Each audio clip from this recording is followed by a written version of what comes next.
드디어 마지막 날이 되었습니다. 자, 어떠세요? 네, 괜한 질문을 했군요. 굉장히 썰렁한 상황이 벌어졌는데, 제가 어제 우리 정이랑 같이 점심을 먹었습니다. 제가 이제 보통 그 사경회를 가게 되면 그 섬기는 사람들, 보통 워커라든지 또 대표 또 임원들 데리고 밥을 먹는데, 원래 오기로 한 자매가 갑자기 아프다고 받아가지고 갑자기 이제 김대양 간사님하고 정이랑 둘이 셋이서 밥을 먹었는데, 먹게 되면 제가 꼭 물어봐요. 모르니까 자기소개를 한번 해봐라. 다음 어떻게 소개할까요? 이렇게 소개하죠. 어떤 대학교 몇 학번 누구입니다. 이렇게 소개합니다. 최악의 소개를 이제 하게 되죠. 최근에 이제 많이 유행하는 것 중에 하나가 뭐냐면 인문학입니다. 인문학. 그래서 인문학적 소양 뭐 이런 얘기를 많이 하게 되는데, 이 인문학인 건 뭐냐면 결국 사람을 공부하는 거예요. 사람을 공부하게 되는데, 사람 중에서도 가장 중요한 게 누굴까요? 가장 중요한 거는 결국 자기입니다. 자기. 내가 누구인가. 그래서 이것에 대한 얘기를 하고 오늘 말씀을 시작하려고 합니다. 왜냐하면 자기를 소개할 수 없다라는 얘기 뭐냐면 여러분 독한 죄됨을 소개할 수 없다라고 하는 것이죠. 이 중에 TTS가 있고 또 대학 대표도 있고, 그런데 누구를 만났을 때 죄됨을 소개해야 될 거 아니에요. 물론 가장 본질적으로 누구를 예수님을 소개해야 됩니다. 자, 그런데 예수님을 소개하든지 또는 죄됨을 소개하든지 할 때 가장 본질적인 질문이 뭐냐면 내가 누구인지를 정확히 알아야 한다라는 거예요. 근데 천편일률적으로 나는 어떤 대학교 몇 학번 누구입니다. 또 심지어 몇 살입니다. 제가 물어보지도 않았는데 몇 살입니다 얘기까지 하는 거죠. 사실은 해외에서는 나이를 공개하는 건 굉장히 민감한 사안들이거든요. 또 그런 점에서 우리가 소개하는 훈련조차 되어 있지 않다라는 생각들을 하게 돼서 제가 제 소개를 하도록 하겠습니다. 자, 저를 설명하는 세 가지 수식어가 있어요. 자, 그러면 자기소개도 이렇게 원을 그리는 보게 되는데, 첫 번째는 저는 제자입니다. 두 번째 저는 증인이고요. 세 번째 저는 간사입니다. 자, 이 얘기만 일단 하려고 합니다. 자, 모임은 예수 제자 운동이잖아요. 자, 그러면 우리는 제자를 키우는 사람이 되어야 되는데, 내가 예수를 믿게 되는 그 순간 신자가 먼저 되고 디모데 훈련을 받은 다음에 그 다음에 제자가 되는 게 아니고 신자가 되는 그 순간에 제자가 되는 겁니다. 그러니까 신자라는 것은 어떤 행위에 관심이 있냐면 believing in Jesus, 예수님을 믿는다는 데 포커스가 있어요. 하지만 제자는 뭐냐면 following Jesus입니다. 예수님을 따르는 데 있는 거예요. 그러니까 예수님을 믿는 것과 따르는 것이 별개의 문제가 아니고 내가 예수를 믿는 그 순간 제자가 됩니다. 제가 서울에서 개척교회를 이제 하고 있는데, 보통 한국에서는 한 40명이 돼야 교회가 자립을 합니다. 40명의 성도가 있어야 교회가 자립을 해요. 반면에 일본은 4가정만큼 자립을 합니다. 뭔가 좀 이상하지 않습니까? 한국은 40명이 모여야 자립이 되고 일본은 4가정만 모이면 자립이 돼요. 다시 말하면 우리는 주제권, 그리스도의 주 되심을 온전히 헌신하지 않는다라는 것들을 발견하게 되죠. 다시 말하면 우리는 신자가 된 다음에 한참 있고 나서 제자가 되려는 경향이 있다라는 것. 근데 일본의 신자들은 곧 제자입니다. 그래서 예수님을 단지 세이비어로만 믿는 게 아니고 로드로 고백하는 거예요. 예수님을 우리가 구세주로 고백한다는 건 뭐냐면 내가 죄인입니다. 죄인인 나를 구원하셨습니다. 나를 구원하실 분이라고 고백하는 게 세이비어, 구세주라는 거예요. 근데 로드라고 고백하는 건 뭐냐면 그분이 나의 주님이 되신다는 건 내가 그분의 종이란 얘기예요. 그러니까 이 구세주라는 말에는 나의 죄인이란 정체성이 있고, 로드라는 말에는 내가 뭐예요? 종이란 정체성이 있는 거예요. 그래서 저의 첫 번째 아이덴티티는 뭐냐면 제자예요. 자, 그런데 사도행전의 가장 중요한 이슈가 이거였죠. 증인입니다. 증인. 그러니까 저는 기본적으로 복음 전도자입니다. 팀 켈러 목사님 가장 핫한 목사님이긴 하지만 그분이 전공을 변증을 했거든요. 그러니까 수많은 젊은이들을 상대해서 예수가 누군지 이 시대의 고민거리들, 뭐 동성애라든지 뭐 진화론이라든지 이런 많은 이슈들을 가지고 대화하면서 복음을 소개하는 것이 그분의 전공이에요. 전공인데, 하나님은, 예수님은, 성령님은 우리를 변증인으로 변호사로 부르지 않았다라고 하는 것이죠. 우리 뭘로 불렀어요? 위트니스로 부른 거예요. 증인으로 불렀습니다. 자, 증인이라는 건 뭐냐면 내가 만난 예수, 내가 본 예수, 내가 들은 그 예수에 대해서 증거하는 겁니다. 그러니까 증인은 보고 들은 것만 전할 수가 있는 거예요. 제 두 번째 정체는 뭐냐면 증인입니다. 자, 그런데 여러분 갖고 있는 그 가이드북에 보면 맨 앞에 제 프로필 4가지가 소개되어 있어요. 내가 뭐냐면 대외 홍보용으로, 자, 엄상섭이라는 건 누군가, 왜냐하면 저를 아는 사람은 설명이 필요 없어요. 근데 저를 모르니까 제가 부득불 거기에다가 뭐 학력을 소개하고 현직을 소개하는 이런 해프닝이 벌어지거든요. 자, 그러나 간사가 누구인지 아는 사람이면 간사라는 타이틀 하나면 충분합니다.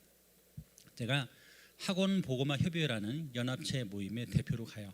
그래서 뭐 CCC라든지 IBF라든지 EATF라든지 뭐 FFC라든지 수많은 단체 13개 단체가 있는데 그 13개 단체 대표들이 모여서 정기적으로 모임을 갖습니다. 그래서 제가 다음 주에 이스라엘을 가게 돼요. 그 대표들과 같이 그렇게 되는데, 자, 이분들은 대개 대표 간사예요. 그 회를 대표하는 대표 간사들이고 대부분 목사입니다. 대부분 목사인데, 자, 우리끼리는 계급장 떼자 이렇게 된 거예요. 자, 우리끼리는 계급장 떼고 목사라 부르지 말고 간사라 부르자 이렇게 된 거예요. 왜냐하면 간사 맞으니까. 간사가 맞으니까. 그래서 제 가슴을 가장 뛰게 만드는 단어는 제자도 아니고 증인도 아니고 간사입니다. 왜? 제가 누릴 수 있는 영예가 있기 때문이에요. 이제 어제 정의만 들었기 때문에 이제 어제 했던 얘기를 잠깐 하려고 해요. 제가 이제 예수 믿고 훈련 받고 간사가 됐어요. 그래서 제가 93년에 DTI 3기거든요. 3기로 훈련을 마치고 수석 간사가 되고 94년부터 이제 사역 간사가 돼서 훈련을 이제 사역을 하게 됐는데, 그 이후로 10년 동안 가장 많이 받은 질문 이겁니다. 간사님은 왜 좋은 대학 나와서 간사합니까? 이 질문을 10년을 들었어. 10년을. 그러니까 그들의 논리로는 좋은 대학 나오면 좋은 직장 가는 게 당연하다고 본 거예요. 왜 좋은 대학 나왔는데 자격이 충분히 되는데 왜 어떤 좋은 길로 가지 않고 왜 그런 하찮은 돈벌이도 못하는 빌어먹고 사는 간사가 되었느냐라는 거죠. 그때 제가 던진 대답은 뭐냐면 이겁니다. 1의 1. 저는 한 사람이 소중하기 때문에 간사가 되었습니다. 지금 이 자리에 적은 무리가 앉아 있어요. 자, 그럼 여러분 굉장히 저한테 아마 미안할 거예요. 귀한 강사 목사님 모시고 너무 적은 인원이 앉아 있어서 좀 속된 말로 쫄리고 죄송하고 창피하고 이런 마음이 있을 수 있습니다. 하지만 저한테는 그런 마음 전혀 없습니다. 왜냐하면 여러분은 뭐예요? 한 영혼이 천하보다 귀하다면서요. 그럼 여기 몇 천하입니까? 얼마나 많은 천하가 있는 거예요. 그러니까 그런 점에서 여러분의 가치는 비교할 수가 없습니다.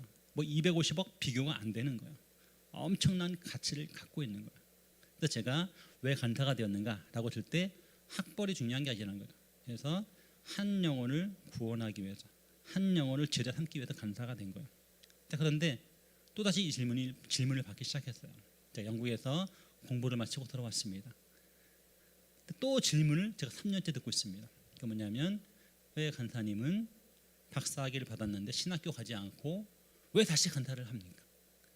얘기를 다시 또 3년 또 10년째, 제가 언제 벌써 교육한 지 2011년 8월 20일에 교육했거든요. 근데 벌써 2023년이잖아요. 그러니까 10년이 넘도록 또 얘기를 듣고 있는 겁니다. 제 대답에 변화가 있었을까요? 똑같습니다.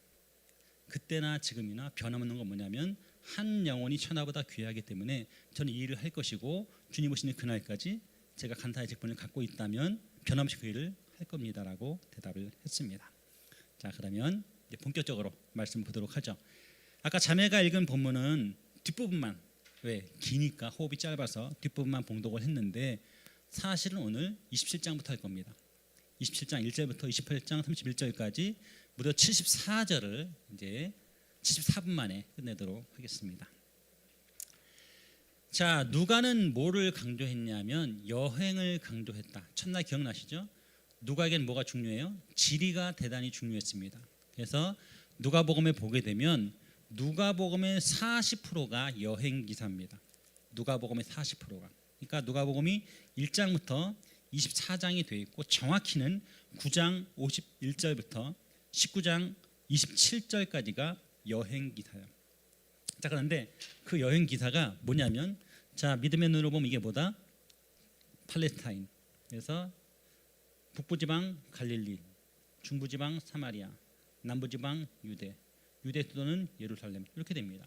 그래서 갈릴리에서 예루살렘으로 여행하는 것, 이게 9장 51절부터 19장 27절까지. 그러니까 누가복음의 무려 40%가 뭘 다루고 있냐면 여행을 다루고 있어요. 자, 그런데 어떤 일이 벌어지냐면 이번에는 사도행전의 33%가 예루살렘에서 어디로? 로마로 가는 여행을 기록하고 있다라고 하는 것이죠. 그래서 제가 그 중에 일부분 27장부터 28장까지를 다 다루기를 원하는 거예요. 근데 가만히 보게 되면 누가에게는 그렇게 기록한 의도가 있다라고 하는 것이죠. 그래서 바울하고 예수님을 대비를 시키고 있는 거예요. 그래서 궁극적인 방향이 다르죠. 예수님의 궁극적인 목적지는 예루살렘, 사도 바울의 궁극적인 목적지는 로마, 이렇게 되는 겁니다. 자, 사역의 목적은 뭘까요? 예수님은 와서 죽으시는 것, 바울은 가서 복음을 전하는 것, 이렇게 됩니다. 자, 그런데 이 패턴을 가만히 보면요, 비슷한 게 계속 나옵니다.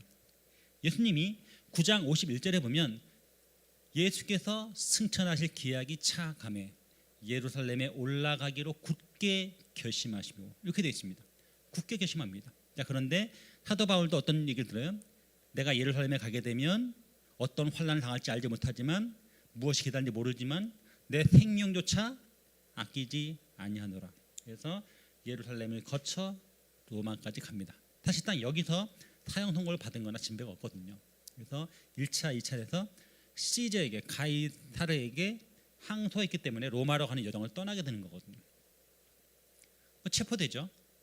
여러 번 재판을 받습니다. 그래서 예수님의 상황이나 바울의 상황이 아주 비슷해요. 심지어 죽음과 부활까지도 비슷합니다.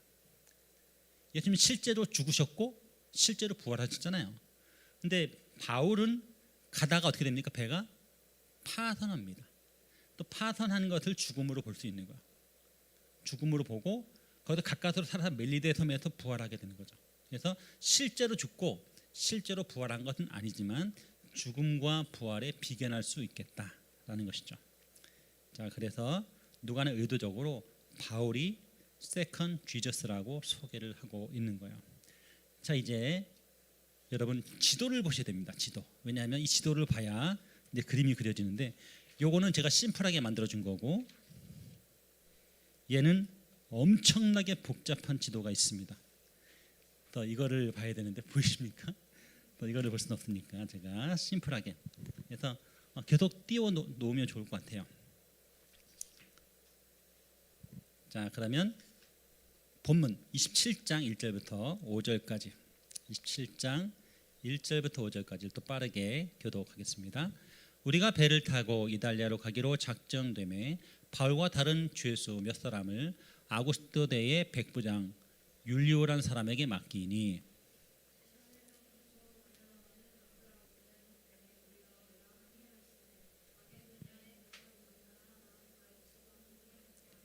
이튿날 시돈에 되니 율리오가 바울을 친절히 대하여 친구들에게 가서 대접받기를 허락하더니,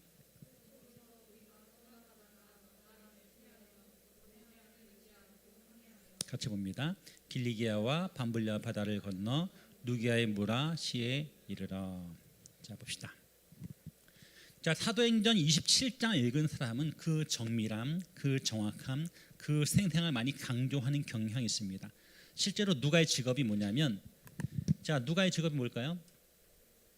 자, 누가의 직업은 의사입니다. 그러니까 메디컬 닥터였어요. 또 역사가입니다.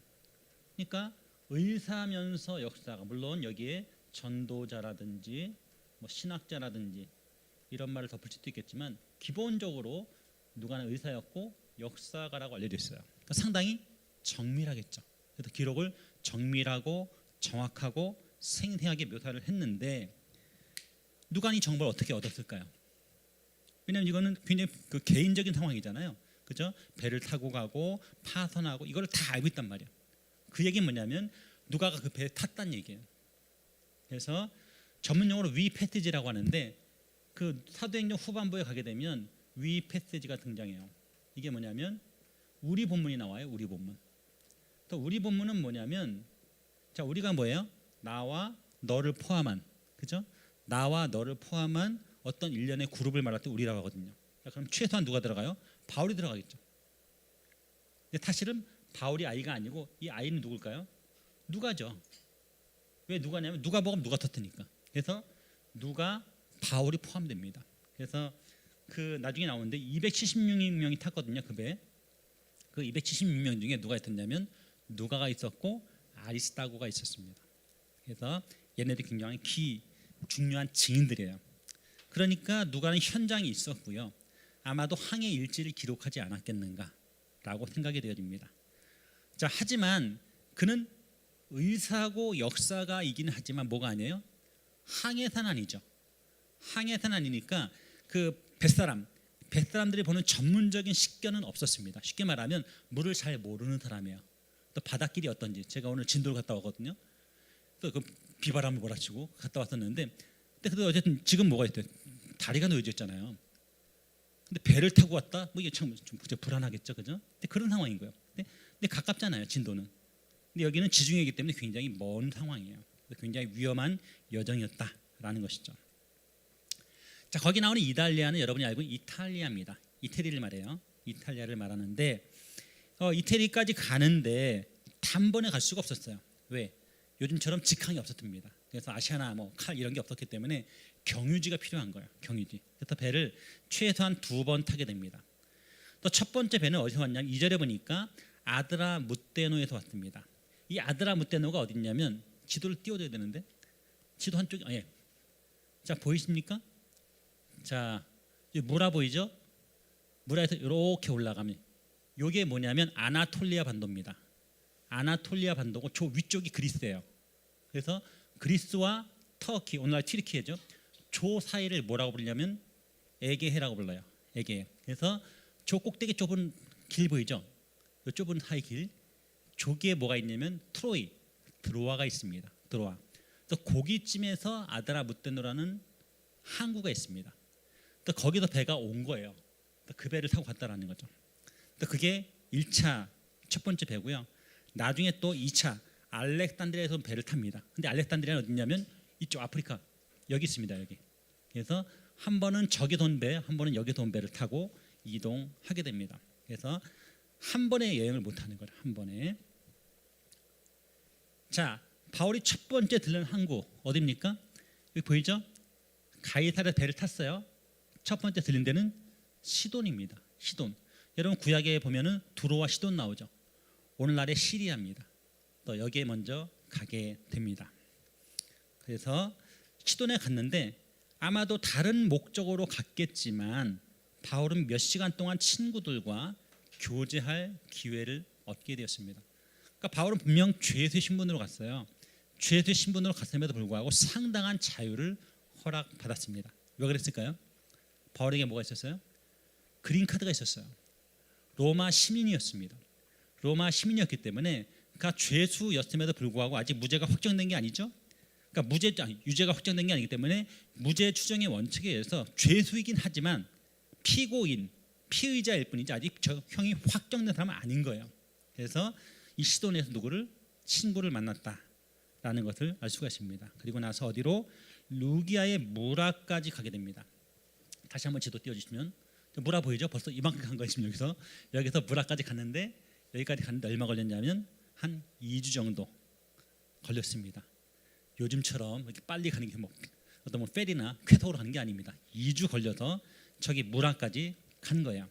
따르면 6절에서 12절까지 말씀을 또 교독하겠습니다. 거기서 백부장이 이달리아로 가려 하는 알렉산드리아 배를 만나 우리를 오르게 하니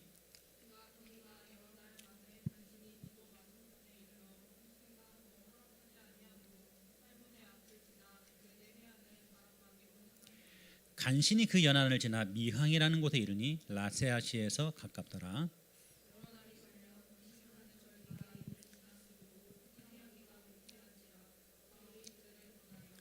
말하되 여러분이여 내가 보니 이번 항해가 하물과 배만 아니라 우리 생명에도 타격과 많은 손해를 끼치리라 하되 같이 봅니다. 그 항구가 겨울을 지내기에 불편하므로 거기서 떠나 아무쪼록 베니스에 가서 겨울을 지내자 하는 자가 더 많으니 베니스는 그레데 항구라. 한쪽은 서남을 한쪽은 서북을 향하였더라. 자, 거기 보면 백부장 율리오가 나옵니다. 율리오가 어디 나오냐면 1절에 나오죠. 아구스도 대 백부장 율리오. 그러니까 아구스도는 뭐냐면 황제 이름이에요. 아구스투스.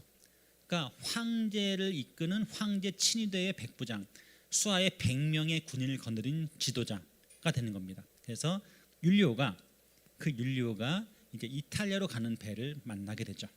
아까 말했던, 아까는 아드라무테노, 그래서 저쪽 에게 북동쪽에 있던 거기서 온 배를 타고 간 거고, 이 배는 연안선이었어요. 그래서 이렇게 그러니까 연안선이 뭔지 알죠? 그 뭇을 최대한 끼고, 그러니까 땅을 가능한 붙어서 가는 배. 근데 지금 알렉산드로 배는 뭐냐면 지중해를 관통하는 배입니다. 그러니까 훨씬 더 먼 거리를 여행하는 배였어요. 자, 그러면 왜 배가 알렉산드리아에서 왔겠는가? 알렉산드리아 어디 있습니까? 이집트에 있습니다. 이집트. 그 얘기 뭐냐면 당시 로마 제국의 식량, 밥줄이 어디였냐면 이집트가 였다는 거예요. 그래서 알렉산드리아 오는 그 배가 식량선입니다. 잔뜩 곡물을 싣고 왔다라는 것을 의미하게 되죠. 자, 다시 한번 지도를 띄워주면, 자, 무라에서 어디로 왔냐면 미항에 왔습니다. 미항. 그런데 저기 보이죠? 이게 그 성경에는 그레데라고 되어 있고 오늘날 지명은 크레타입니다. 크레타. 이 크레타가 그리스에서 가장 좋은 올리브가 나는 비옥한 섬입니다. 그래서 거기에 아름다운 항구 미항이 있었어요. 근데 미항에 왔는데 이제 더 이상 여행하는 것은 위험하겠다라는 판단을 내리게 됩니다. 그래서 거기서 겨울을 지내야 되는데 선택지가 2개 있었어요. 그냥 미항에 정박할 것인지 아니면 조금 더 갈 것인지를 결정해야 되는데요. 그래서 조금 더 가는 쪽을 선택하게 됩니다. 근데 그 사이에 이미 악천후가 시작된 거. 왜? 겨울이 되면 그 지중해가 난리가 납니다. 그래서 겨울에는 배를 안 타는 게 정석이었어요. 거기 보니까 금식하는 절기가 나와요. 이 금식하는 절기가 언제냐면 속죄일입니다. 속죄일. 그러니까 유대의 달력으로 속죄일은 7월 10일이에요. 그런데 오늘날 태양력으로 환산하게 되면 AD 59년 기준으로 한 10월 5일쯤 됩니다. 그런데 11월 초가 되면 더 이상 배가 안 뜹니다. 그래서 그 전에 여행을 끝내야 되는 거예요. 근데 도무지 어디까지? 이태리까지 갈 수는 없는 거죠. 그래서 조금 더 가기로 결정해요. 근데 그때 바울이 경고합니다. 왜? 바울은 1차, 2차, 3차 선교했던 사람이죠. 그러니까 때로는 육로로, 때로는 배로 여행을 해봤기 때문에 지금 이 시기에 여행하면 잘못하면 배가 깨질 거다라고 경고를 하게 되죠. 그래서 많은 짐들, 배가 또 사람의 목숨이 위험할 수 있다라고 경고를 해요. 하지만 얘는 이게 뭡니까? 지금 현재 신분이 정체성이 죄수잖아요. 죄수. 자, 그러다 보니까 이 백부장이 죄수의 말을 안 듣고 누구 말을 듣냐면 선장과 선주의 말을 듣습니다. 그래서 그 배의 주인과 이 배를 운항하는 총책임 선장의 말을 듣게 됩니다. 그러면서 아까 다시 그림을 띄워보면 이 미항 보이죠? 이 미항이 있는데 이 크레타 조금 더 가면 크레타 하면 여기에 뭐가 있냐면 베니스가 있습니다. 베니스. 또 베니스가 이 서북도 바라보고 서남도 바라본 거기에서 결국 머물게 됩니다. 자, 그러면 13절에서 20절까지 말씀을 또 교독하겠습니다. 남풍이 순하게 불매 그들이 뜻을 이룬 줄 알고 닻을 감아 그레데 해변을 끼고 항해하더니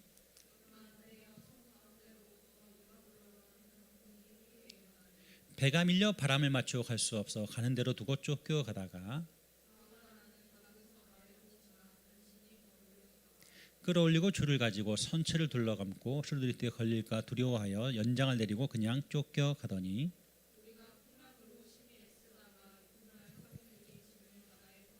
사흘째 되는 날에 배의 기구를 그들의 손으로 내버리니라.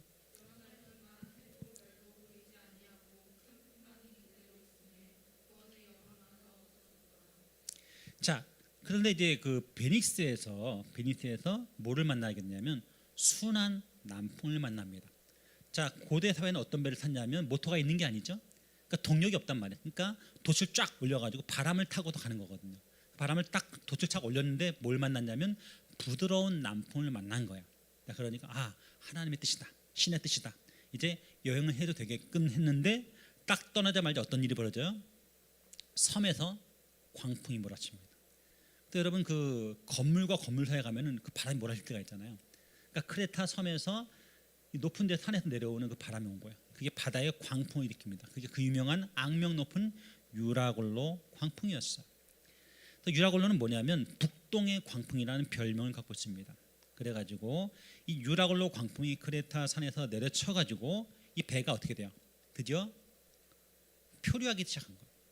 그러니까 망망대해로. 그러니까 저쪽 크레타 섬에 붙어야 되는데 난팔당한 거예요. 저게 그림은 이렇게 예쁘게 돼 있지만 사실 저렇게 하지 않았겠죠? 그러니까 뭐 난리가 난 거예요. 이렇게 뭐 왔다리 갔다리 하면서 저까지 가게 됐는데 어쨌든 풍랑을 만납니다. 그래서 이제는 뭐가 됩니까? 섬에서 점점 멀어지고 망망대해 바다 가운데로 밀려가게 돼요. 그런데 그냥 죽을 수는 없잖아요.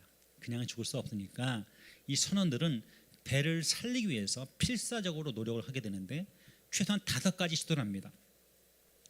자, 첫 번째 시도는 뭐냐면 조그마한 피난처 가우다 섬의 지형을 이용해서 간신히 그들의 작은 거룻배를 배 위에 붙들어낼 수 있었습니다. 이게 무슨 얘기냐면 여러분 타이타닉 같은 데 큰 배에 보면 뭐가 있어요? 작은 거룻배들이 달려 있습니다. 전문 용어로 구명정입니다. 구명정이 이렇게 내려와 있었던 거예요. 그러니까 근데 이게 없으면 큰일 나잖아요, 그죠? 마지막 때를 위해서 얘를 필사로 보호해야 되는 거예요. 그래서 얘를 끌어올리는 거예요. 끌어올려서 딱 끌어올리기. 이게 첫 번째예요. 자, 두 번째는 뭐냐면 이 구명정을 배를 줄로 단단히 묶은 거예요. 단단히 묶고 이게 두 번째고요. 자, 세 번째는 뭐냐면 지중해를 여행하는 모든 선원들이 두려워하는 게 있습니다. 그게 뭐냐면 스르디스예요. 스르디스. 거기 보니까 각주 일본의 모래톱 이렇게 돼 있습니다. 그러니까 배가 가다가 모래톱을 만나게 되면 파손하는 거예요. 배는 어디에 있을 때 안전해요? 물 위에 있을 때만 안전합니다. 그러니까 암초를 만난다든지 모래톱을 만나면 파손하거나 배가 깨질 수 있어요. 세 번째는 요 스르디스에 걸리지 않도록 뭐를 내리냐면 닻을 내리는 거예요. 근데 닻을 완전히 내리면 어떻게 됩니까? 배가 안 가잖아요. 그러니까 닻을 살짝 내리는 거예요. 그러니까 일종의 사이드 브레이크 효과는 거예요. 그러니까 여러 번 브레이크 밟는 그 효과를 하는 거죠. 배가 약간 브레이크 역할을 하면서 천천히 가도록 한 거죠. 이게 세 번째예요. 자, 네 번째는 그 다음 날에도 폭풍이 계속되었기 때문에 짐의 일부를 버리게 됩니다. 배를 가볍게 하기 위해서. 그러다가 마지막 5번째 폭풍과 일어난 지 5장, 사흘째 되는 날 그들은 배의 도구라든지 장비를 꼭 필요한 것만 남겨놓고 다 버립니다.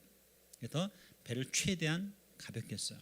그런데도 맹렬한 폭풍이 얼마 동안?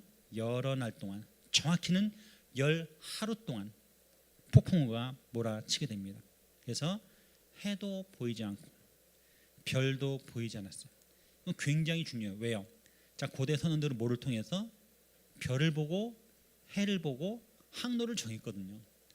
내비게이션이 없었기 때문에 굉장히 위험한 여정이 됐다고 하는 것이죠. 그러면서 배에 탄 모든 일행은 더 이상 살아날 수 있다는 소망을 가질 수 없게 된 것이죠. 그러니까 20절에 뭐라고 됐어요? 구원의 여망마저 없어졌더라. 이제 우리 다 죽었다 이렇게 생각하게 되었다고 하는 것이죠. 바로 그때 바울이 3가지 격려의 메시지를 전하게 됩니다. 우리 21절에서 26절까지 말씀을 또 교독합니다.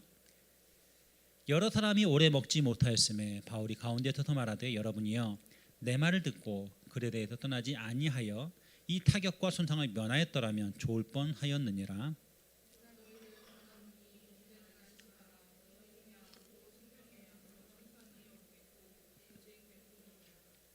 내가 속한 바 곧 내가 섬기는 하나님의 사자가 어젯밤에 내 곁에 서서 말하되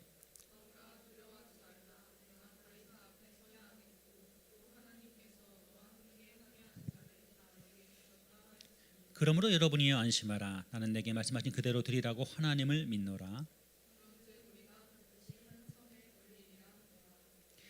자, 바울의 첫 번째 조언은 뭐냐면 용기를 잃지 말라라는 거예요.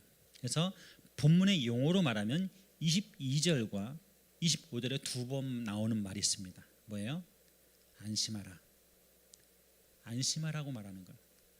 자, 어떤 상황이냐면 거기에 누가 있습니까? 군사적 이 죄수를 호송할 책임은 누가 갖고 있냐면 백부장 율리오가 갖고 있었고, 이 배를 운행할 책임 누가 갖고 있냐면 선장이 갖고 있었고, 거기에 선주가 있었습니다. 그리고 바울은 일개 죄수에 불과했어요. 자, 그런데 바울이 뭐라고 말합니까? 내가 뭐랬니? 얘기하는 거죠. 내가 떠나지 말자고 했잖아. 떠나지 않았으면 이런 일은 당하지 않았을 거야라고 지금 말을 하고 있는 거죠. 자, 그러면서 잘난 척하는 게 아니고 지금 상황이 굉장히 위급한 상황이잖아요. 그래서 그 타고 있는 사람들을 안심시키는 말을 하는 거죠. 그러면 하는 말이 뭐냐면 안심하라 이렇게 말하는 거죠. 그리고 뭐라고 말하냐면 너희 중 아무도 생명에는 아무런 손상이 없겠고. 얼마나 위로가 되는 말이에요. 왜? 바로 앞에서 어떤 말을 했어요? 20절에 보니까 구원의 여망마저 없어졌더라. 이때 구원은 조직신학적인 의미의 salvation이 아니고 그 난파되는 상황에서 죽을 뻔한 상황에서 목숨을 부지한다는 그런 뜻이에요. 근데 바울이 말하기를 너희 중 한 사람도 생명에는 지장이 없을 거라고 이야기를 하고 있는 것이죠. 그러면서 자 그러면 어떻게 바울이 이렇게 확신할 수 있었겠는가라는 거죠. 어젯밤에 하나님의 사자가 그에게 말씀했다라는 거죠. 두려워하지 말라라고 말한 것. 그 다음이 중요해요. 뭐라고 말했냐면 바울이 반드시 카이사르 앞에 설 것이라고 말한 거죠. 이 말은 뭐예요? 바울은 절대로 죽지 않는다는 거죠. 죽지 않을 뿐더러 어디까지? 원래 목적지 로마까지 안전하게 갈 것이라고 이야기를 하는 거죠. 자 그러면 바울만? 아니요. 거기 동행한 모든 270명이 다 안전하게 살 것이라고 이야기를 하고 있는 것이죠. 바울은 지금 그러면서 그들에게 용기를 내라고 말씀합니다. 결정적인 말씀이 25절이에요. 25절 한번 같이 읽어볼까요? 25절 그러므로 여러분이여 안심하라. 나는 내게 말씀하신 그대로 드리라고 하나님을 믿노라. 결국 우리의 싸움은 믿음의 싸움입니다. 믿음의 싸움. 오늘날 얼마나 많은 사람들이 믿노라 하지만 실제로 믿습니까? 안 믿습니다. 안 믿어요. 원래 내일 우리 축구대회 하기로 했잖아요. 연기됐습니다. 들었나요 혹시? 들었어요? 근데 저는요 정말 연기하고 싶지 않았어요. 그냥 하자. 근데 믿음 없는 것들이 안 하겠대요. 근데 뭐 선수만 오면 상관이 없는데 한 500명이 오잖아요. 그 중에 자매들도 있을 것이고 허약한 또 사람도 있을 텐데 괜히 그 축구대회 왔다가 또 병 걸리면 저를 또 원망할 거 아니에요. 그래 연기해라 연기 이렇게 된 거예요. 근데 저는 믿음이 있었거든요. 오면 어때요? 오면 오는 대로 순종을 하면 되잖아. 근데 그런 마음이 없는 거예요. 우리가 정말 믿음을 볼 수 있겠는가라는 거예요. 여기 보니까 나는 하나님을 믿노라. 그러니까 우리는 절대로 죽지 않는다고 말하는 거예요. 나만 사는 게 아니라 여러분 모두 살 것입니다라고 이야기를 하고 있는 것이죠. 첫 번째 조언은 뭐냐면 용기를 잃지 말라고 조언하는 것. 자, 두 번째 조언은 뭐냐면 함께 머물러 있으라고 조언합니다. 우리 27절에서 32절까지 말씀을 교독합니다. 열 나흘째 되는 날 밤에 우리가 아드리아 바다에서 이리저리 쫓겨가다가 자정쯤 되어 사공들이 어느 육지에 가까워진 줄을 짐작하고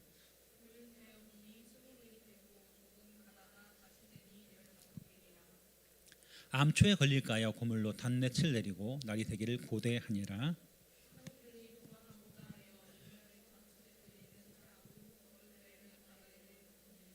바울이 백부장과 군인들에게 이르되 이 사람들이 배에 있지 아니하면 너희가 구원을 얻지 못하리라 하니. 아멘. 자, 크레타 해안에서 아까 크레타 섬 있죠? 크레타 해안에서 이제 이리저리 끌려다가 아드리아 바다 지중해를 가로질러서 어쩔 도리가 없이 파선한지 아니 표류한지 열 나흘, 다시 말하면 2주가 지나가고 있었습니다.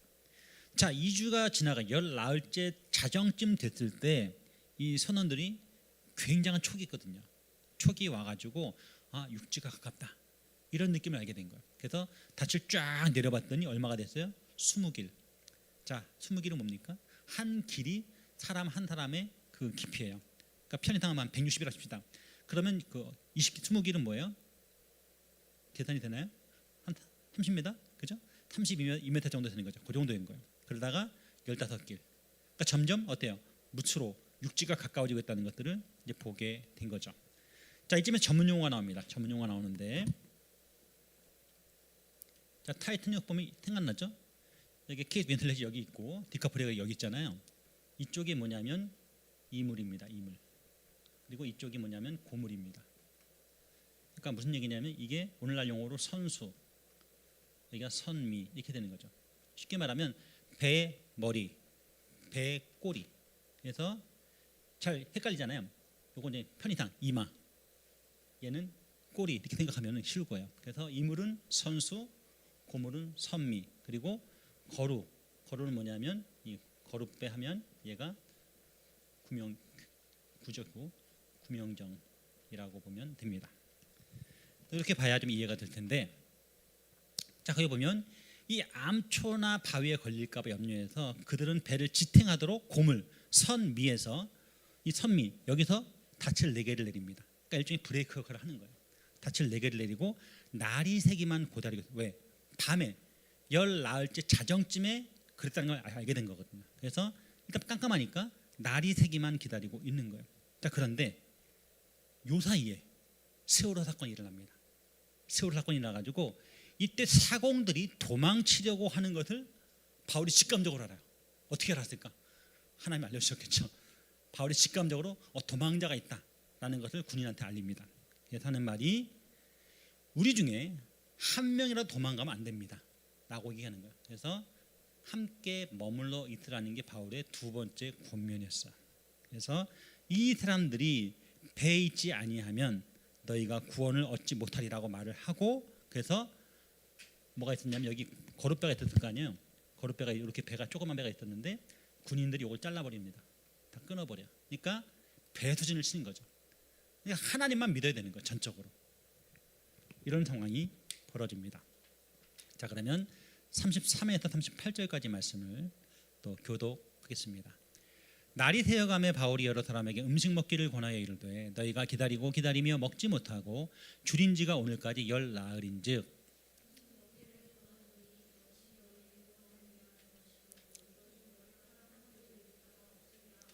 떡을 가져다가 모든 사람 앞에서 하나님께 축사하고 떼어 먹기를 시작하며 배에 있는 우리의 수는 전부 276명이다.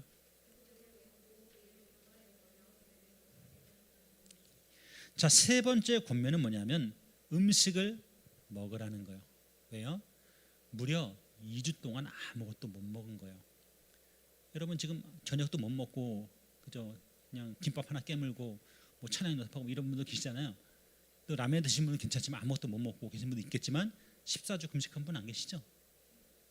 그러니까 그 뱃멀미를 하면서 14일 동안 아무것도 못 먹은 거예요. 완전 기진맥진했을 거 아닙니까? 그래서 음식을 먹으라는 권면을 하게 되는 거예요. 왜요?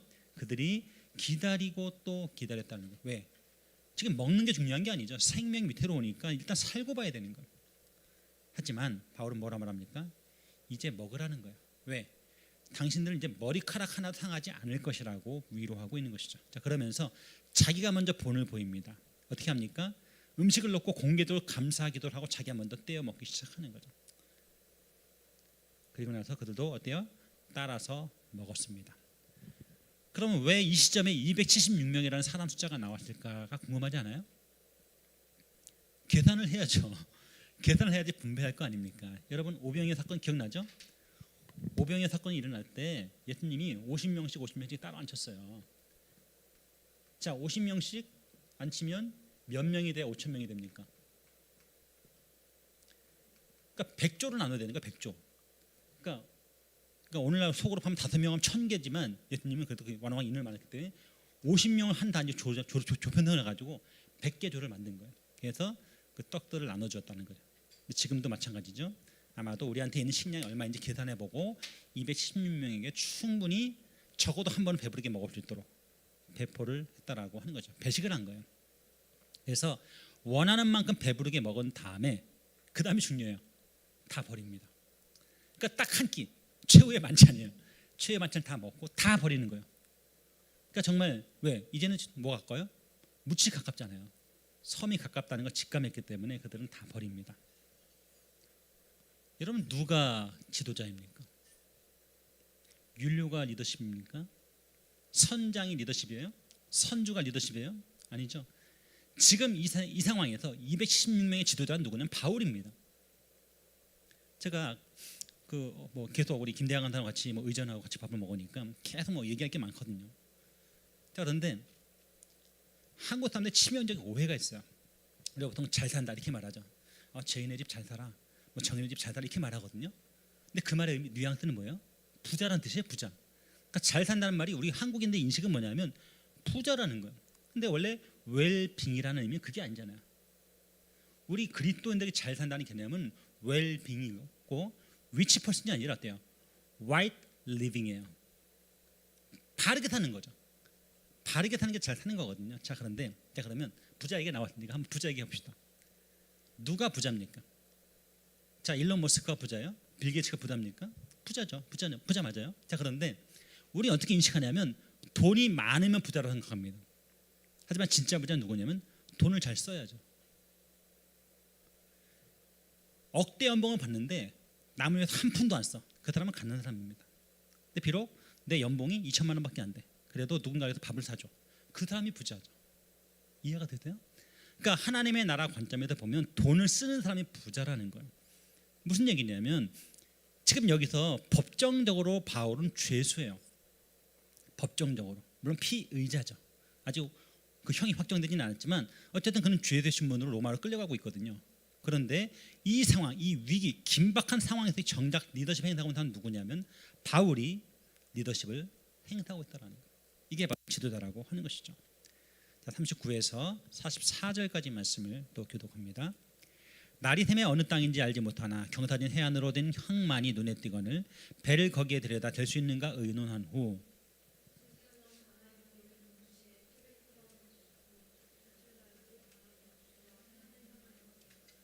두 물이 합하여 흐르는 곳을 만나 배를 걸매 이 물은 부딪혀 움직일 수 없이 붙고 고물은 큰 물께 깨어져 가니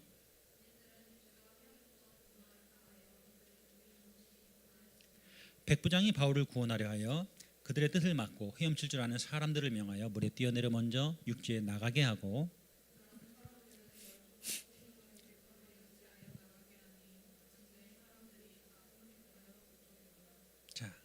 자 그래서 드디어 어디에? 멜리데 섬에 착륙하게 됩니다. 자, 멜리데 어딘지 좀 보여주실래요? 멜리데. 네, 보입니까? 오늘날의 몰타입니다. 오늘날의 몰타까지 간 거예요. 그래서 이 크레타에서 몰타까지 가기를 이렇게 순적하게 간 게 아니라 정말 우여곡절 끝에 파선당하면서 가까스로 상륙을 하게 됩니다. 그래서 들어갔어요. 자, 들어갔는데 당시 법에 따르면 죄수가 탈출하잖아요. 그럼 누가 죽냐면 간수가 죽임을 당합니다. 그 호송 책임자가 죽임을 당해야 돼요. 근데 배가 이제 거의 깨지게 됐고 이제 뭐 각자 도생해야 되는 그런 상황이잖아요. 그래서 이 군인들은 이 죄수를 죽이려고 했어요. 했더니 백부장 율리오가 바울을 살리려고 죽이지 않게 하죠. 그래서 먼저 수용할 수 있는 사람 먼저 내보냅니다. 수용할 수 있는 사람은 자기 힘으로 자력으로 멜리섬까지 상륙을 하고 그렇지 못한 사람들은 배가 깨지면 깨진 조각들을 안고 어떻게 해요? 발장구만 쳐가지고 어떻게 상륙하게 했다라고 하는 것이죠. 따르면 이제 오늘 본문입니다. 오늘 본문 28장 우리 1절부터 6절까지 말씀을 교독합니다. 우리가 구조된 후에 안지 그 섬은 멜리데라 하더라.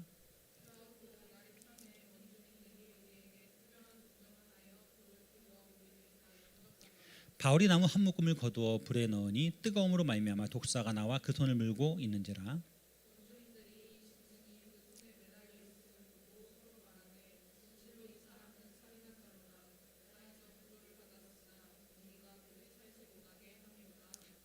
바울이 그 짐승을 불에 떨어 버리며 조금도 상함이 없더라.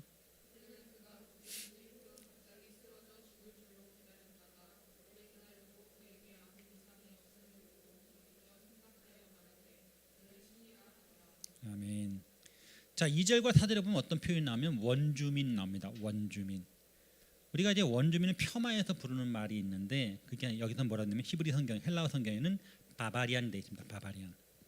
이 바바리안이란 말의 원래 뜻은 뭐냐면 이 바바리안은 그러니까 그리스도인이 아닌 그러니까 헬라인이 아닌 사람들을 가리키는 일반적인 용어가 바바리안이었는데 언제부터인가 이 바바리안이라는 말이 어떻게 동의어가 됐냐면 야만인과 동의어가 된 거예요. 근데 여기 등장하는 이 바바리안은 전혀 야만인이 아니었죠. 왜냐하면 이 파선한 276명의 사람들을 잘 돌봐줍니다. 그러니까 굉장히 환대를 하고 있고 성숙한 모습을 보여주고 있다는 것이죠. 물론 아마 얼굴 색은 좀 까말 수 있습니다. 현지인인 거예요.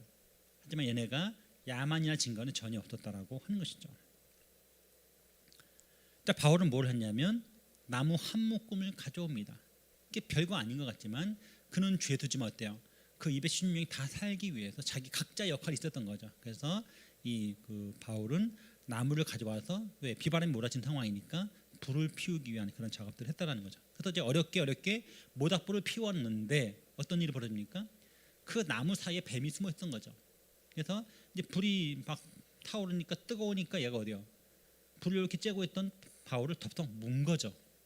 그래서 원주민들이 말하기를 이 사람이 살인자구나 이렇게 된 거예요. 저가 바다에서는 가까스로 구조를 받았지만 공의의 신이 노하여서 뱀으로 얘를 징계한다 생각한 거예요. 근데 이제 그 바울이 이렇게 불 쬐다가 아무 생각 툭툭 털어버린 거예요. 자, 그러면 뱀에 물리면 상처가 어떻습니까? 얘가 붙든지 독에 풀어 죽어야 정상인데 꽤 오랜 시간이 지났는데 멀쩡한 거죠. 그래서 조금 전까지는 뭐라 불렀냐면 얘는 살인자다 이랬다가 지금 뭐라고 말해요? 신이다 이렇게 바뀌죠. 여러분 군중들은요 상당히 어리석습니다. 여러분 누가 예수님을 십자가에 못 박았나요? 누가? 유대인들이 못 박았죠. 물론 명령은 누가 내렸어요? 빌라도가 내렸겠죠. 사내들인 공의회는 사형을 집행할 권한이 없어요. 그러니까 유대인 자체 공의회로는 사형 집행 권한이 없었기 때문에 로마 법정에 끌고 간 거예요. 그래서 그 예수님 십자가에 못 박게 되는데 그러니까 결국 십자가에 못 박게 하도록 외친 사람도 누구냐면 유대인들입니다. 왜냐하면 이제 뭐라고 말해요? 빌라도가 신문을 해보니까 아무런 죄도 발견할 수 없었죠. 그래가지고 어떻게 해요? 내가 보니 이 사람 멀쩡하다, 이 사람 무죄다. 그럼 손에서 물에 손까지 씻잖아요. 자, 그런데 뭐라고 말해요? 내가 너희들을 위해서 그 명절 때 누군가 죄를 풀어주는 사면하는 그 통습이 있었잖아요. 내가 바라바를 놓아주랴 예수를 놓아주랴 했더니 뭐라고 말해요? 바라바를 놔주고 예수 십자가 못 박게 하소서. 결국 결정은 유대인들이 한 거예요. 자, 그런데 아주 흥미로운 건 뭐냐면 이 유대인이 누구냐면 여러분 그 종려주일에 종려나무 가지를 깔고 호산나 호산나 외쳤던 무리가 바로 그 무리입니다.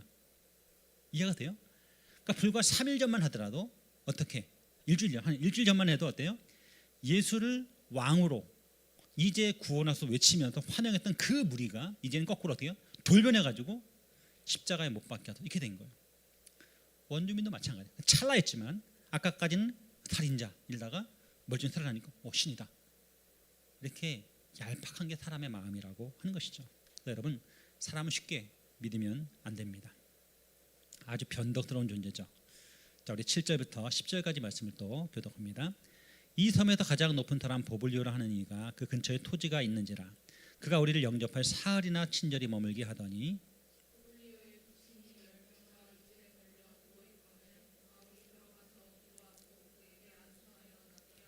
이러므로 섬 가운데 다른 병든 사람들이 와서 고침을 받고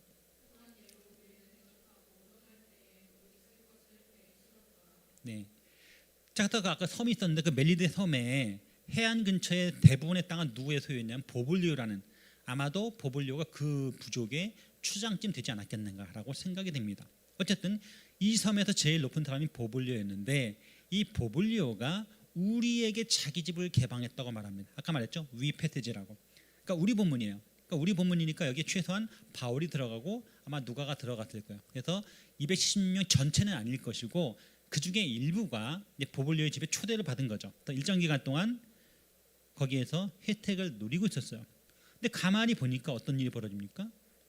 이 보블리오의 아버지가 열병에 걸린 거예요.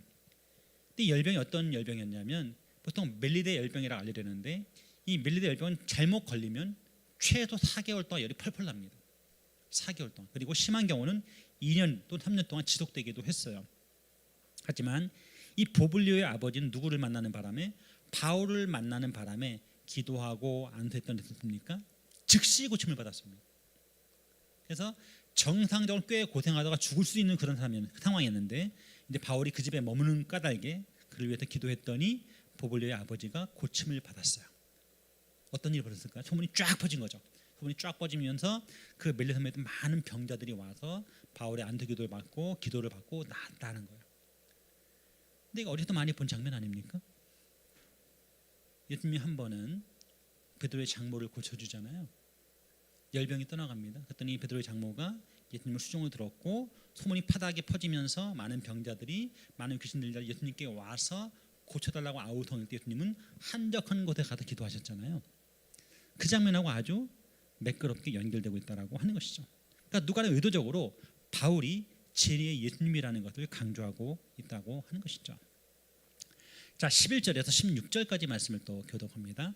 석 달 후에 우리가 그 섬에서 겨울을 난 알렉산드리아 배를 타고 떠나니 그 배의 머리 장식은 디오스 구로라. 거기서 둘러가서 레기온에 이르러 하루를 지낸 후 남풍이 일어나므로 이튿날 보디올에 이르러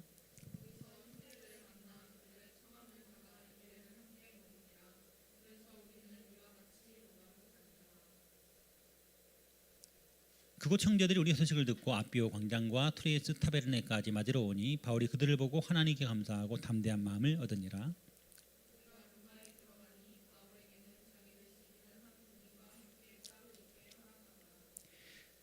자, 조난당한 사람들이 멜리데 섬에 얼마 동안 머물러 있었냐면 석 달 동안 머물러 있었습니다. 파산한 채로 왜 어차피 여행을 못 해요. 11월 중순부터 2월 중순까지 석 달 동안은 겨울이었기 때문에 배가 뜰 수가 없는 겁니다. 그래서 멜리데 섬에서 겨울 석 달을 지내다가 이제 2월 중순이 되면서 다시 지중해 항해길이 열리기 시작한 겁니다. 그래서 이번에 세 번째 배, 처음에 아드라무떼네에서 온 배를 타고 두 번째 알렉산드리아에서 온 배를 타고 다시 한번 알렉산드리아에서 온 또 다른 배를 타게 됩니다. 그래서 떠나게 되는데 아까 타이타닉 그림 생각나죠? 이 배가 있었어요. 배가 있고 이 앞에 뭔가 상징 하나 붙여놨어요. 그 모양이 뭐냐면 디오스 구로라는 거죠. 이 디오스 구로가 뭐냐면 그 쌍둥이 형제라는 뜻이에요. 쌍둥이 형제. 그런데 그 그리스 로마 신화에 보면은 누가 나옵니까? 로마 신화에 보면은 주피터고 그리스 신화에 보면은 제우스가 나오죠. 이 제우스의 아들 중에 항해의 신이면서 선원들을 보호하는 카스토와 플록토라는 형제가 있다. 아마도 그 형상을 여기다 그리지 않았겠는가라고 보여집니다. 뭐 중요한 건 아니에요. 자, 그리고 나서 누가는 이제 지금부터 해로와 육로를 통한 로마까지 가는 길을 네 단계로 나눠 소개를 합니다. 다시 한번 지도를 올려주시면, 자, 제일 처음에 멜리데에서 북동쪽으로 가서 어디로 가냐면 수라고타로 갑니다. 이 수라고타가 어디냐면 시실리의 수도입니다. 시실리. 그리고 그 다음에 거기서 사흘을 지냅니다. 사흘, 3일을 지내고 그 다음에 더 북쪽으로 올라가면 이탈리아의 발끝 모양에 뭐가 있냐면 레기온입니다. 레기온. 저 구두발 앞에 보이죠? 레기온에 가게 돼요. 그리고 나서 그 다음에 남풍을 만나서 이제는 또 네이플즈 안에 있는 보디올에 정착하게 됩니다. 또 여기까지가 해로입니다. 여기까지가 바닷길로 가고 그 다음부터는 육로로 로마를 가게 되는데 거기 보면 누가 나왔냐면 대표단이 나옵니다. 대표단이. 그래서 차에 보면요, 아비오 광장, 트레이스 타베르네 이런 말이 나와요. 그래서 아비오 광장 이름이고요. 트레이스 타베르네는 뭐냐면 세계의 주막, 세계의 여관이라는 뜻입니다. 그래서 중간 그 모텔촌 같은 그 프랑스의 깔레 같은 도시였던 것 같아요. 또 거기까지 이제 대표단이 나와서 그들을 맞이했다라는 것이죠. 그래서 그들을 보고 하나님께 감사하고 담대한 마음을 얻은 바울은 7일 후에 로마로 들어가게 됩니다.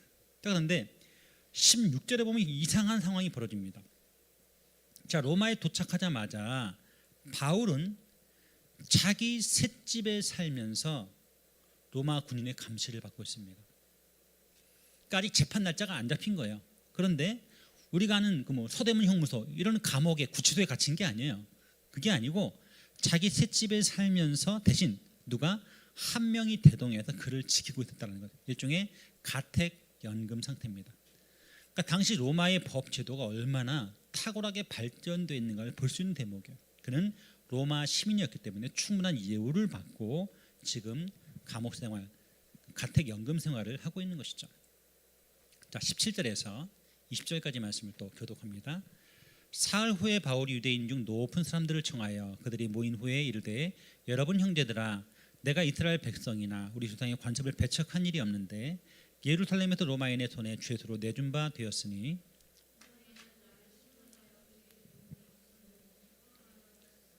유대인들이 반대하기로 내가 마지못하여 가이사에게 상소하며 내 민족을 고발하라는 것이 아니니라.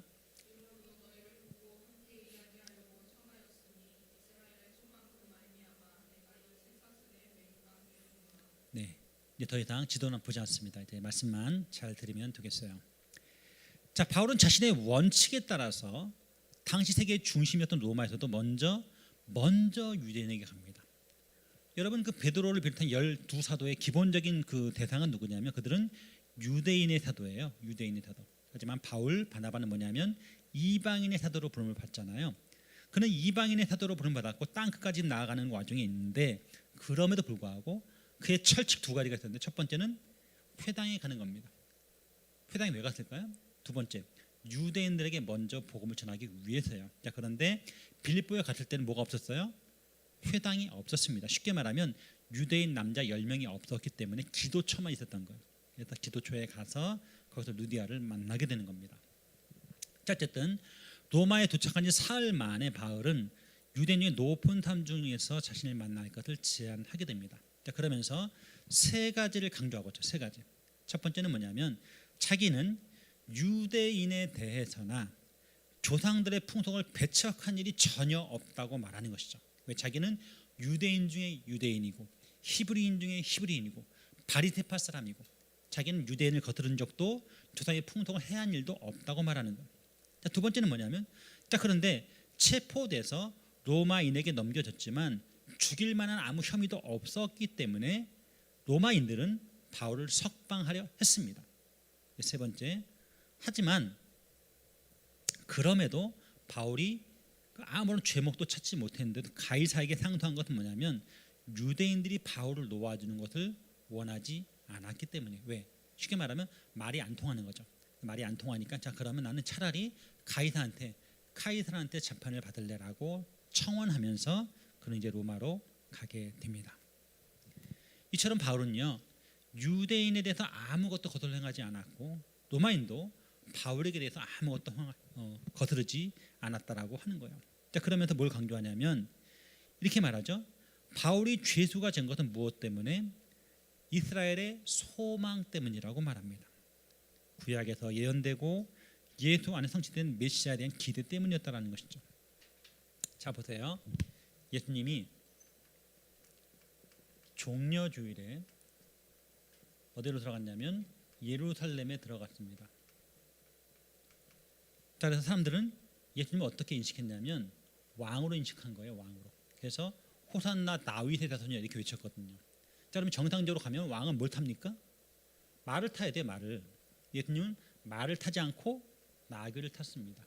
그러면서 너희가 생각하는 그런 세상적인 메시아, 다윗의 자손, 그런 정치적인 군사적인 메시아가 아니고 예수님은 겸손하여서 나귀를 타나 이렇게 된 거예요. 자, 그런데 심지어 바울은 어떻습니까? 자, 바울도 로마에 갔는데 어떤 신분으로? 죄수의 신분으로 간 거예요. 죄수의 신분으로.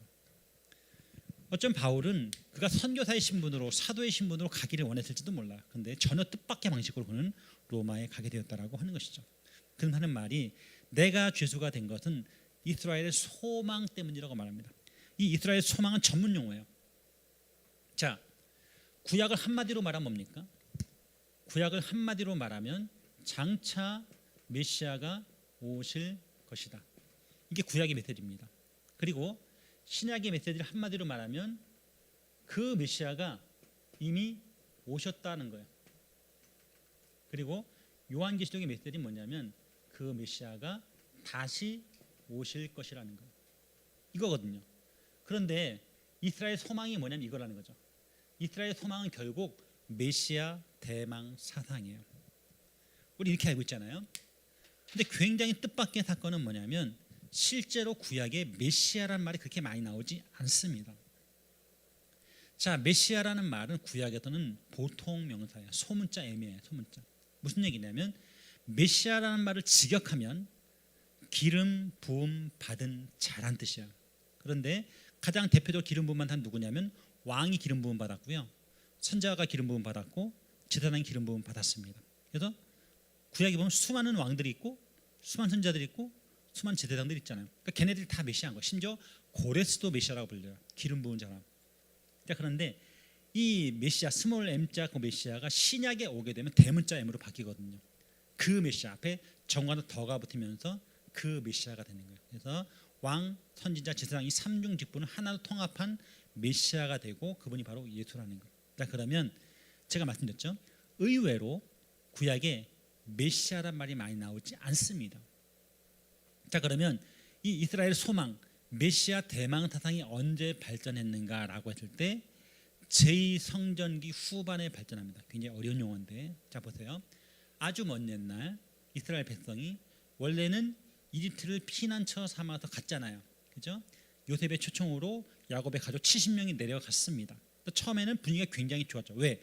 요셉이 총리였고 요셉은 이스라엘을 재난에서 구원한 사람이었어요. 그러니까 야곱의 가족들을 환대했는데 4대 만에 그 어떤 일이 벌어집니까? 430년 지나고 나서 200만의 무리를 성장해서 졸지의 노예가 되죠. 그래서 어제까지 굉장히 분위기가 좋다가 분위기 확 나빠져가지고 400년간 노예 생활을 해요. 그리고 한참 흐르고 나서 어떤 일이 벌어집니까? 이스라엘 백성들이 제대로 못 사니까 하나님이 북왕국은 아시리아로, 남왕국은 바빌로니아 포로로 끌려가게 돼요. 그래서 바벨론 포로가 시작되고, 그 다음에 메데, 그 다음에 페르시아, 그 다음에 그리스, 지금 현재 로마까지. 어떤 일이 벌어집니까? 맨날 식민지 생활하고 있는 거예요. 맨날 얻어 터지는 거예요. 그러니까 얼마나 지긋지긋했겠습니까? 그래서 이스라엘은 지금도 최고의 왕을 누구 치냐면 다윗을 칩니다. 다윗의 별이 걔네들 국기잖아요. 다윗을 최고로 치는 거예요. 또 꿈에도 도우는 뭐냐면 다윗과 같은 사람이 나타나서 자기를 해방하기를 원하는 거예요. 그래서 메시아 대망 세상이 제2성전기 후반에 발전하게 돼요. 이게 뭐냐면 포로기 이후입니다. 포로기 이후에.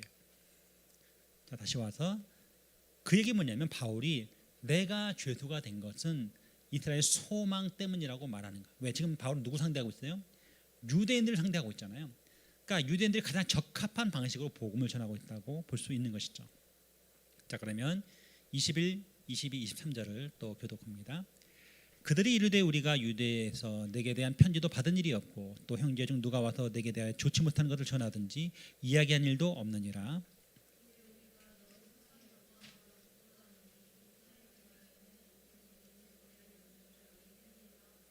같이 봅니다.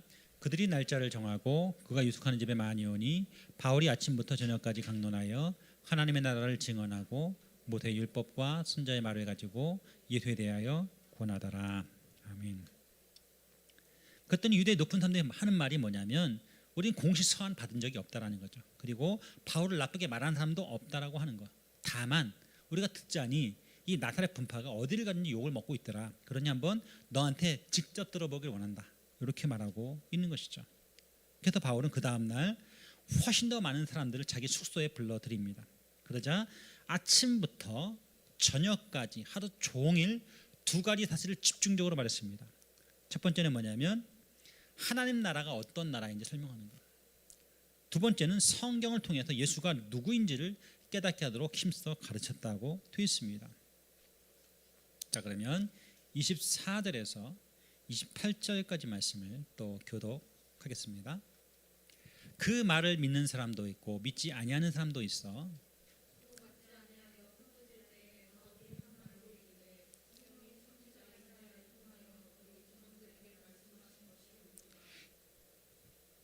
네, 일렀을 때 이 백성에게 가서 말하기를 너희가 듣기는 들어도 도무지 깨닫지 못하며 보기는 보아도 도무지 알지 못하는도다.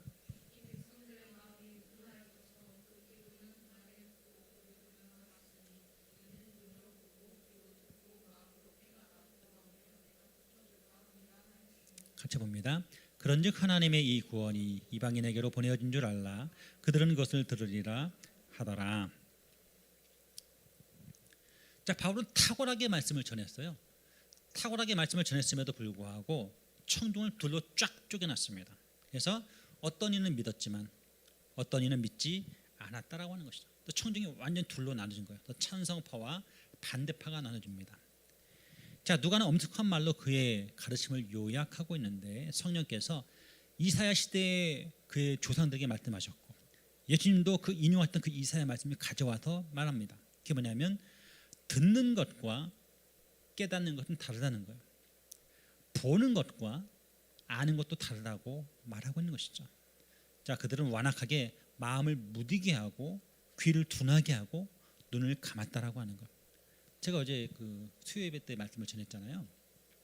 그러다 보니까 이제 거기 대부분 청중 한 50명이 장로님 본사님들이고 이 앞에 조금만 이제 우리 광시들 앉아 있었어요. 제가 이제 여러분은 약간 좀 안 보고 성도 이렇게 보면서 설교를 했거든요. 근데 말씀을 전하는데 이제 지그시 눈을 감고 계신 분들이 명상을 하시는 분들이 있는 거죠. 저 목사가 언제 끝내나 뭐 이렇게 이런 분들이 있는데 이게 뭐냐면 고의적으로 의도의 말씀이 거절한 건 아니겠죠. 잠깐 피곤해서 눈을 감으셨을 것 같은데 여기 나와 있는 친구들은 뭐냐면 의도적으로 마음을 무디게 하고 귀를 둔하게 하고 눈을 감았다는 거예요.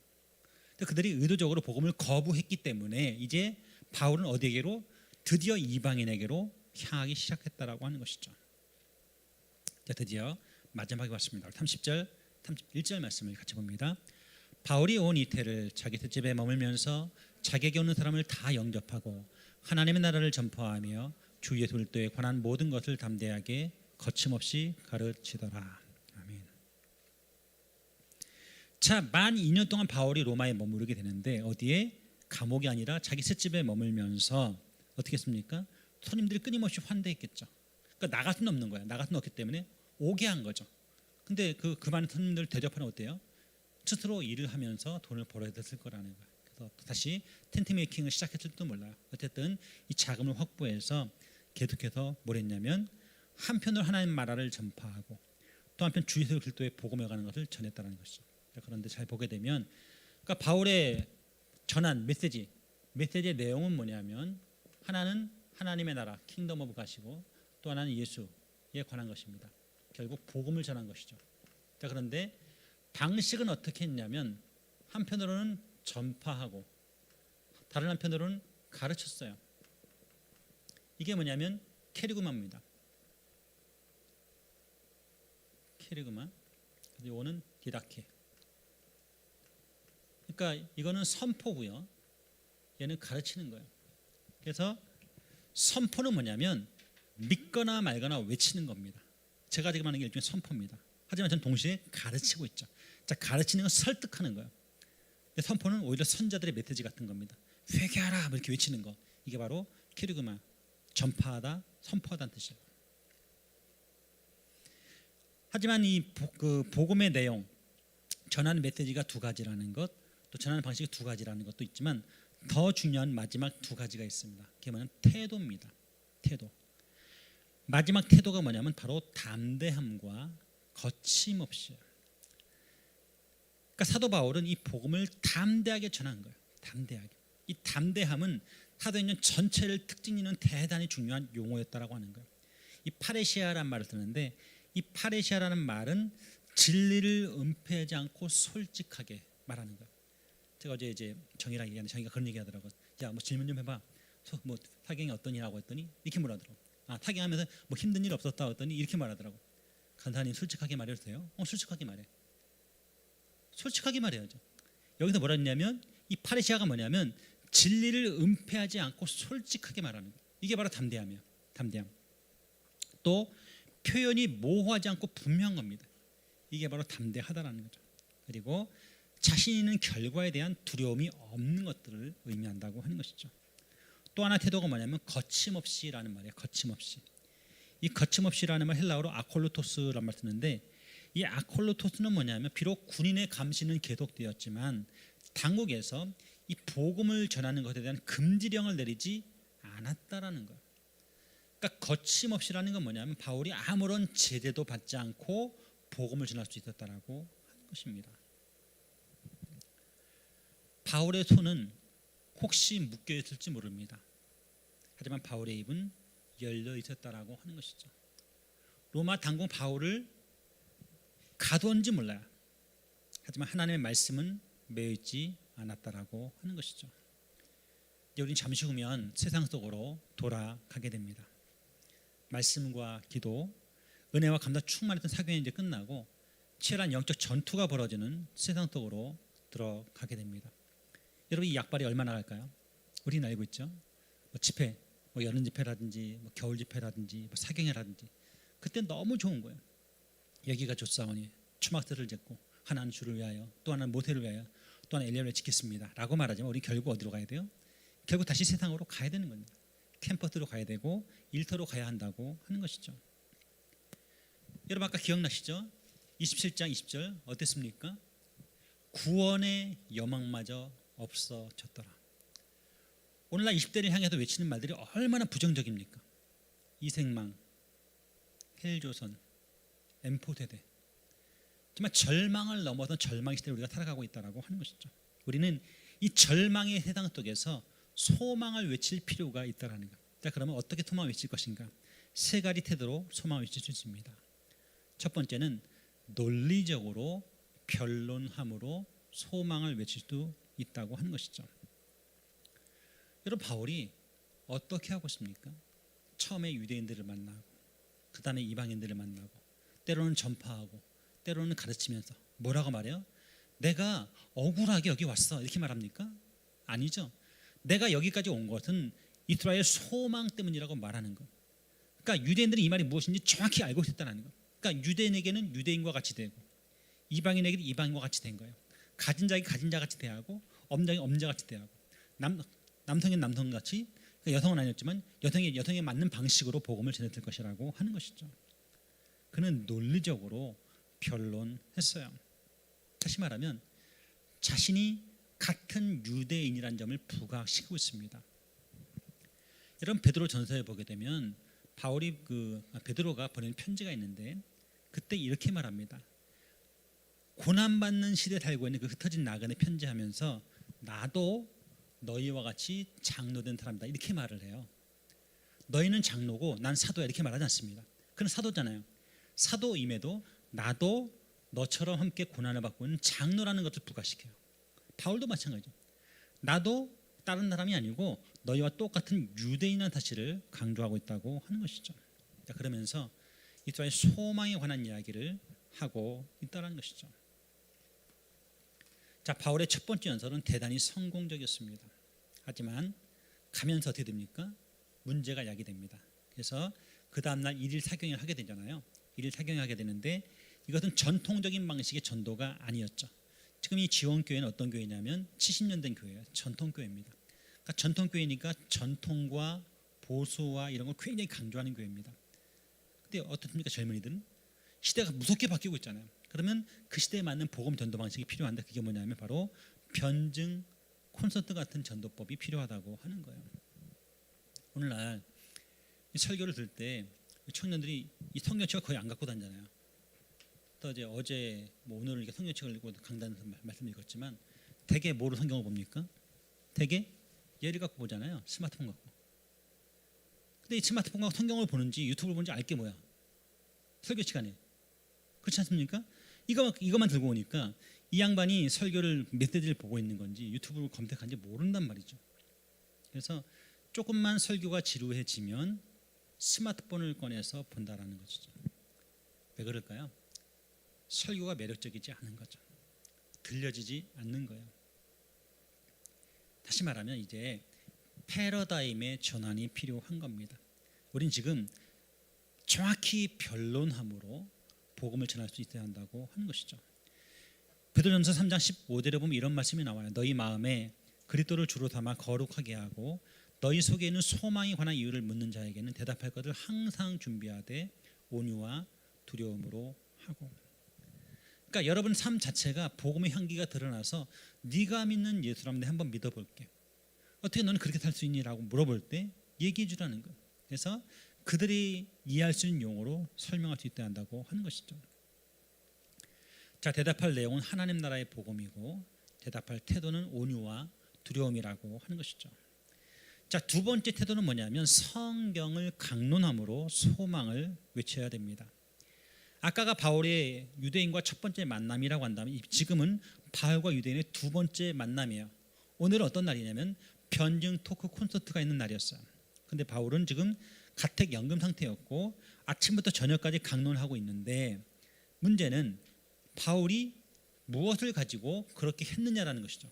거기 보면 모세의 율법과 선자의 말이라고 되어 있습니다. 우리 잠깐 설명드린 것 같은데 그게 바로 타나크입니다. 타나크.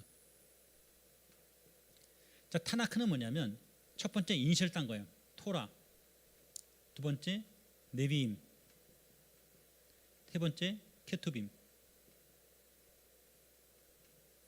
그러니까 토라가 뭐냐면 우리가 알고 있는 율법서, 네빔은 선지서, 케투빔은 성문서. 이 성문서 하니까 어려운데 성문서는 뭐냐면 라이팅이라는 게 글들의 모음 이런 뜻이에요.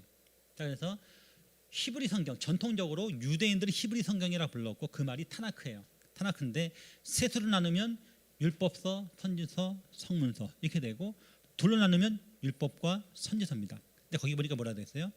모세 율법과 선자의 말을 가지고라고 되어 있는 거죠. 결국 바울은 유대인이니까 지금 유대인을 상대라고 했는 거예요. 유대인의 성경을 가지고 복음을 전했다라고 하는 것이죠. 그러니까 오늘날 우리가 구약어를 부르는 것이 그들에게는 히브리 성경 타나크였다라고 하는 거예요. 여기에는 두 가지 의미가 있다라고 하는 거예요. 첫 번째는 복음을 전할 때 오직 성경을 가지고 전해야 한다라는 거. 성경을 가지고. 자, 두 번째 의미는 뭐냐면 상대가 알아들을 수 있는 말로 복음을 전해야 됩니다. 여러분, 저는 PhD를 갖고 있는데 이 박사학위를 갔다고 들어온 교수님들의 문제점이 심각합니다. 이게 뭐냐면 자기는 다 알아. 자기 전공이니까 다 알아. 그래서 막 잘난 척을 막 해. 그래서 아주 어려운 얘기를 막 해요. 학생들이 알아듣습니까? 아무도 몰라. 그건 빵점이에요. 대부분의 교수는 학자가 아니고 대부분의 학자는 교수가 아닙니다. 이게 굉장히 어폐가 있는 말인데 무슨 얘기냐면 이제 학위는 받았어. 그럼 학자가 됐잖아요. 그럼 학자가 됐으면 교수를 잘 해야 되는데 가르칠 줄 몰라. 그러니까 알아들을 수 있게끔 쉽게 말하면 눈높이를 낮추어서 그 전문용어를 쉽게 풀어서 설명할 수 있어야 되거든요. 근데 바울은 그렇게 했다라는 거예요. 타나크를 가지고 성경을 가지고 유대인들이 알아들 수 있는 말씀을 가지고 복음을 전했다라고 하는 것이죠. 요즘 창조 진화 논쟁이 가장 핫한 교수가 하나 있는데 우종학 교수입니다. 이 우종학 교수가 이제 그 천체물리학 박사를 갖고 서울대에서 강의를 하는데 이 친구하고 이제 뭐 고신대학교 우병우 교수가 막 붙거든요. 그래서 한쪽은 신학자, 한쪽은 과학자 이렇게 붙어요. 자, 그러면 결론이 납니까? 안 납니다. 근데 우종학 교수는 굉장히 무리하게 말해요. 자, 그런데 전체 그 논쟁 자체를 말하는 게 아니고 태도를 말하는 거예요. 태도를. 자, 보세요. 한쪽에 누가 있어요? 과학자가 있습니다. 한쪽에 누가 있습니까? 신학자가 있습니다. 자, 그러면 누가 전문가요? 신학에 관한 신학자가 전문가고 과학에 관한 과학자가 전문가잖아요. 자, 그런데 과학자가 신학의 길을 넘본다든지 신학자가 과학의 길을 넘보면 안 되죠. 사실 창조 과학이란 말 자체가 어폐가 있는 거예요. 창조는 과학이 아니거든요. 창조는 신학이지. 이해가 되세요? 그러니까 정확히 말하면 그렇다라는 거예요. 자, 그러면 이게 소통이 일어나려면 어떻게 해야 되냐면 상대방의 입장에서 말을 해야 됩니다. 그러니까 과학자는 신학을 잘 모르지만 신학자가 알아들 수 있는 말로 설명을 해야 되고 신학자는 과학을 잘 모르지만 이 신학을 과학자가 알아듣는 과학의 용어로 설명해야 한다는 거예요. 그럴 때 소통이 일어나는 거예요. 이게 팀 켈러가 잘하는 겁니다. 자, 팀 켈러는 본인이 이제 변증학을 전공했지만 목사처럼 교수처럼 말하지 않아요. 그냥 아저씨처럼 편안하게 전한다는 거죠. 그래서 청년들하고 자유롭게 소통한다고 하는 것이죠. 또 팀 켈러 목사님이 실제로 몇 년 전에 한국에 온 적이 있었고 제가 장춘체험과 가서 만난 적이 있어요. 만났었는데 그때 이제 기자들 질문했습니다. 도대체 당신 팀 켈러 목사님의 비결, 청년 목회 성공의 비결이 무엇입니까? 라고 했더니 이렇게 말해요. 저는요 청년들에게 말하려고 하지 않습니다. 저는 청년들에게 말을 듣고자 합니다. 그게 비결이었어. 그는 꼰대처럼 말하지 않는다는 거죠. 그냥 들으려고 합니다. 그리고 우리가 용어를 바꿀 필요가 있습니다. 그러니까 기독교에서 사용하는 용어가 굉장히 외계어처럼 들려지는 용어가 많습니다. 뭐 구원이니 중생이니 거듭남이니 이게 뭐 알아듣겠습니까? 그래서 비신자가 이해할 수 있는 용어로 전해야 한다라고 하는 것이죠. 자, 마지막 세 번째는 끊임없이 담대하게 소망을 외쳐야 됩니다. 바울은요 죽는 그 날까지 끊임없이 자신의 전도자의 삶을 살았기 때문에 믿음의 아들 디모데에게 이렇게 말할 수 있었어요. 너는 말씀을 전파하라. 때를 얻든지 못 얻든지 항상 힘쓰라. 범사의 오래 참음과 가르침으로 경책하며 경계하며 권하라. 너는 말씀을 전파하되 때를 얻든지 못 얻든지 유 카이로스 아 카이로스. 카이로스 때라 했죠. 그러니까 유는 때가 좋든지 때가 나쁘든지 때를 얻든지 못 얻든지 어떻게? always 항상 전하라는 거. 그러면서 바울은 비록 주 예수의 신분이었지만 어때요? 죽는 그 순간까지 복음을 전했다라고 하는 것이죠. 한 번 루터가 너무 침울해 있으니까 아내가 검은 상복을 입고 나타났어요. 그래서 이제 루터가 깜짝 놀라가지고 누가 죽었어? 하고 물어봤어요. 그랬더니 루터에게 이 아내가 하는 말이 당신 너무 우울해 있으니까 난 당신이 믿는 하나님 돌아가신 줄 알았어요. 그래서 루터가 그 무슨 불경한 말이야 이렇게 말하는 것이죠. 당신 너무 우울해하고 있으니까 내가 상복을 입고 나타났다. 그래서 그때 루터가 정신을 차렸다는 얘기를 하고 있습니다. 제가 이 얘기를 꺼낸 이유는 뭐냐면 어떤 사람은 실제로 생명의 위협을 느끼기도 하지만 또 다른 사람은 재정적으로 또 사회적으로 심적으로 압박을 받기도 해요. 왜 그 사람이 극단적 선택을 했을까? 죽을 것 같은 환경인 거예요. 너무 외로운 거예요. 너무 힘든 거예요. 자, 그러면 그들에게 가야 되지 않겠습니까? 지금 우리 어떤 시대에 살고 있습니까? 구원의 여망마저 끊어진 시대까지 살고 있다는 거. 살 소망조차 갖고 있지 못하고 있다는 거. 청년들에게 살 힘을 불어넣을 때가 되었다라고 하는 것이죠. 자, 그러면 어떻게 됩니까? 성경을 가지고 그들이 알아들 수 있는 말로 어떻게 거침없이 담대하게 복음을 전하시는 저 여러분 다 되시기를 주님의 이름으로 바라겠습니다. 아멘.